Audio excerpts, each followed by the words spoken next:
Welcome to the deep dive. Today we're jumping into what is really the fundamental starting point for any real change in your life. It's the first law of building habits. You have to make them obvious. Exactly. And if you've ever felt like your life is just running on autopilot, we're going to show you how to grab the controls. And that feeling, that autopilot feeling, it's not a moral failure. It's not about lacking motivation. It's really just a failure of awareness. A failure of awareness. Yeah. So our mission today is to kind of tear down this idea that you need some heroic amount of willpower to change. Instead, we're going to look at the actual research that shows how your behavior is really driven by these non-conscious triggers. And we'll give you some very specific, almost mechanical techniques to get that clarity back. To make the actions you want to take basically impossible to miss. Okay, so before we even get to changing behavior, we have to understand what's driving it in the first place. And the concept here is that the human brain it's a prediction machine.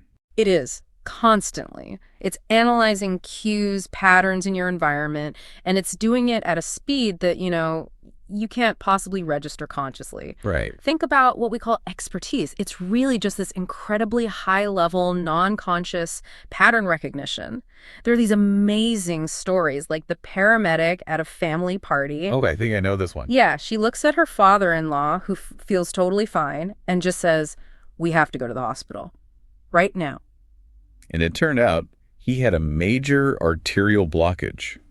He was in surgery just a few hours later. And when they asked her, "What did you see?" she couldn't really explain it. It wasn't a conscious checklist. Her brain had just learned to recognize this incredibly subtle change in blood distribution in his face, a pattern that meant trouble. That's amazing. And you see this in all these high-stakes fields. Military analysts like Lieutenant Commander Michael Riley, he could spot an enemy missile on a radar screen when, to everyone else, it looked exactly like a friendly plane. Just a blip. Just a blip. Or, museum curators who can spot a masterful counterfeit just from a feeling. It's all your brain encoding lessons from experience. Okay, so that efficiency sounds like a superpower. Yeah. And it is. But here's the catch, right? This is the double-edged sword. It is, because once an action becomes automatic, once it falls into that non-conscious part of the mind, we stop questioning it. It just becomes invisible. Totally. And that's the danger of the autopilot. You see it in these funny, but also kind of scary moments of distraction, like the story of the retail clerk who cut up so many gift cards as part of her job. Oh, no. That one day a customer hands her their actual credit card, and just on pure autopilot, she just snipped. Cut it right in half. The panic. I can't even imagine. Exactly. Or the former preschool teacher who moves to a corporate job and keeps finding herself about to yell "walk" at her adult colleagues running to a meeting. The cue triggers the old response, even if the context is totally wrong. Right. And that's how we get stuck. These invisible scripts are directing our lives. It's what the psychologist Carl Jung meant when he said, "Until you make the unconscious conscious, it will direct your life and you will call it fate." So behavior change has to start with awareness. You have to make it conscious again. So the question is, how do you do that? How do you force yourself to pay attention when your brain is designed to do the opposite? We need a system, something to just interrupt that automatic loop. And the research points to two really foundational strategies. Yeah. Let's start with one that sounds, frankly, a little bit ridiculous at first. It's called pointing and calling. It sounds strange, but this is a system that was perfected by the Japanese railway. I mean, they have one of the best safety records in the world for a reason. And when you watch the operators, they don't just glance at a signal. No, they physically point their whole arm at it and say, out loud, "Signal is green."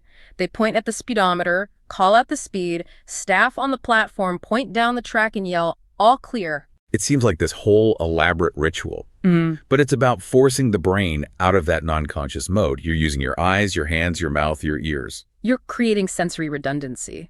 And the results are they're staggering.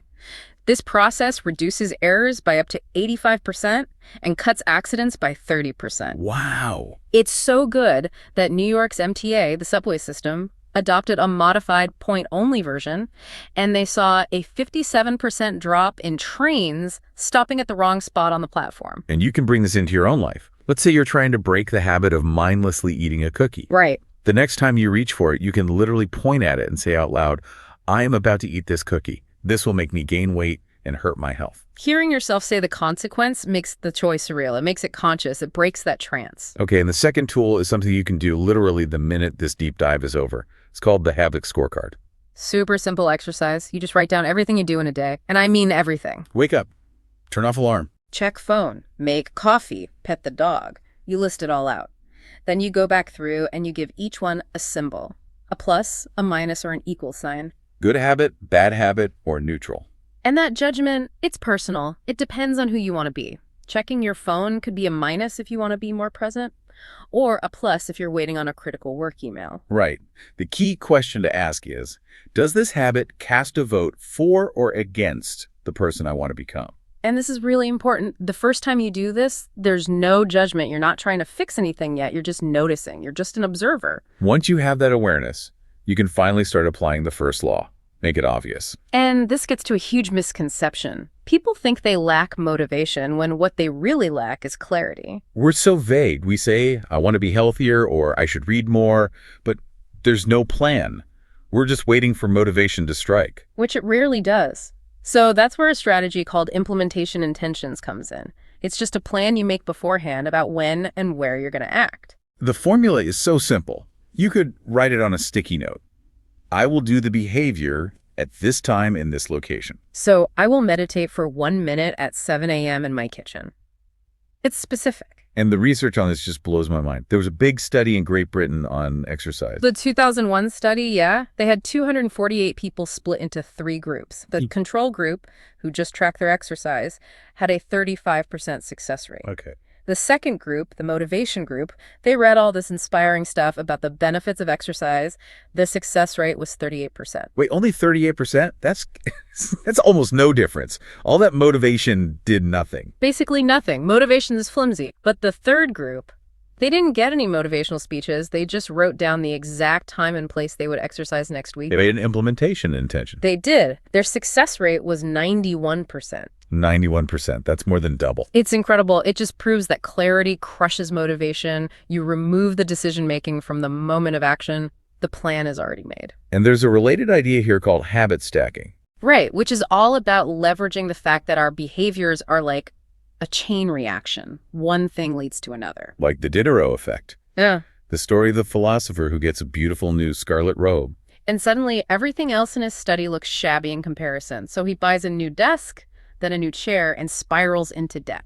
One purchase triggered a cascade. Our habits are the same way. One action becomes the cue for the next. Exactly. So habit stacking, which was developed by B.J. Fogg, uses that to your advantage. You attach a new habit you want to build onto a habit you already have. So the formula is a little different. It's after my current habit, I will do my new habit. So after I pour my morning cup of coffee, I will meditate for 1 minute. The coffee is the anchor. It's something you already do without fail. You can even build chains, like an evening routine. After I finish dinner, I'll put my plate in the dishwasher. After I load the dishwasher, I'll wipe the counter. After I wipe the counter, I'll set out my coffee mug for tomorrow. You're using the momentum of one finished task to launch you into the next. But the key here, again, is specificity. You can't just say, when I take a lunch break, I'll do push-ups. It's too vague. Right. When does the break start? Where do you do them? A better cue would be, when I close my laptop for lunch, I will do 10 push-ups right next to my desk. It's immediate. There's no room for ambiguity to creep in. So we've talked a lot about structuring our time and our intentions, but it feels like that's only half the battle. What about the world around us? Yeah. It seems like our physical space, our environment, can just completely derail even the best plans. Oh, absolutely. The environment is what you could call the invisible hand that shapes our behavior. A psychologist named Kurt Lewin had an equation for it decades ago. Behavior is a function of the person in their environment. So it's not just about you. It's about you in the room you're in. Your surroundings are often a more powerful driver of your choices than your own thoughts. And there's a perfect example of this, the cafeteria experiment at Massachusetts General Hospital. A classic. Dr. Ann Thorndike wanted to get hospital staff to drink more water. But she didn't put up posters or give lectures. She didn't try to change their motivation at all. What did she do? It was pure environmental design. She just added bottled water to the refrigerators right next to the soda, and she put a few baskets of water next to the food stations. That's it. And the result was? People just grabbed what was obvious and easy. Soda sales dropped by over 11%, and bottled water sales shot up by almost 26%. Without a single person being told what to do. They just followed the easiest path. It's because visual cues are king. We have something like 11 million sensory receptors in our body, and about 10 million of them are for sight. Half our brain's resources are dedicated to vision. So what you see is what you do. Pretty much. If you want a habit to stick, you have to make the cue for it visually dominant. This explains so many things. Like, there was a study in the Netherlands where homeowners used 30% less energy When their electric meters were moved from the basement to the main hallway. because their usage was suddenly obvious. They could see it every day. Or the famous story from Schiphol Airport in Amsterdam. They etched a tiny, realistic image of a fly into the urinals. Right. And it gave men an obvious target to aim for, which dramatically reduced spillage. It cut their cleaning costs by 8%, just by making the desired behavior the most obvious one. So you can use this everywhere. You want to learn guitar, don't keep it in the case in the closet. Put it on a stand in the middle of your living room. Want to eat more fruit? Don't hide it in the crisper drawer. Put it in a big bowl on the kitchen counter. You have to make the cue for the good choice the first thing you see. Which brings us to a really key idea about context. A habit isn't just tied to one cue, it's tied to the entire environment where it happens. This is why it's so hard to change habits in our usual spaces. Think about studies with insomniacs. They're told to only get in bed when they're actually tired. And if they can't sleep, they have to get up and leave the room. Exactly. And over time, that process retrains their brain to associate the context of the bed only with the act of sleeping. All the other competing habits, worrying, watching TV, scrolling on their phone, get removed from that space. So it's the idea of one space, one use. That's the ideal. It's much easier to build a new habit in a new environment because you aren't fighting all your old cues. But if you can't move, you have to redefine your space. The couch can't be for work and naps and watching TV. You have to create zones. And knowing all this, that context is the trigger. Yeah. It leads us perfectly to the other side of the coin, the inversion of the first law. Right. If making good habits obvious is the key to starting them, then the secret to self-control to breaking bad habits is to make them invisible. And there's no more powerful evidence for this than the heroin study from the Vietnam War. It's a shocking story. It is. Researchers found that somewhere between 15 and 20% of U.S. soldiers in Vietnam were using heroin. It was an epidemic. Everyone was terrified of what would happen when they came home. They expected a massive addiction crisis back in the States. But it never happened.